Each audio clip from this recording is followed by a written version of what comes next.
कहाँ से है पैसे?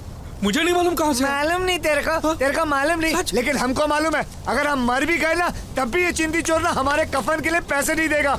मालूम नहीं तेरे को? शर्म नहीं आई? 2 दिन से हम दोनों ने खाना नहीं खाया, शर्म नहीं है? पैसे चुपा कर। अरे तुम दोनों की सौगंध, मेरे को नहीं मालूम है पैसे किधर से। सच कहता हूँ, मुझे नहीं मालूम यार, मैं सच कहता हूँ, मैंने अभी अभी पैसे देखे हैं ये। तो ये पैसे कहाँ से है? हाँ, तुम्हारे माँ का पति जेब में डाल के गया या ऊपर आसमान से गिरा?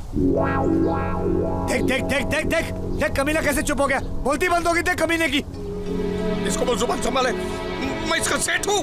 अरे सेठ होगा मेरे जूते से, या तो इसने चोरी किया या किसी का पॉकेट मारा है। क्या चिरकुट भांडों की तरह लड़ रहा तुम लोग सड़क के ऊपर यार?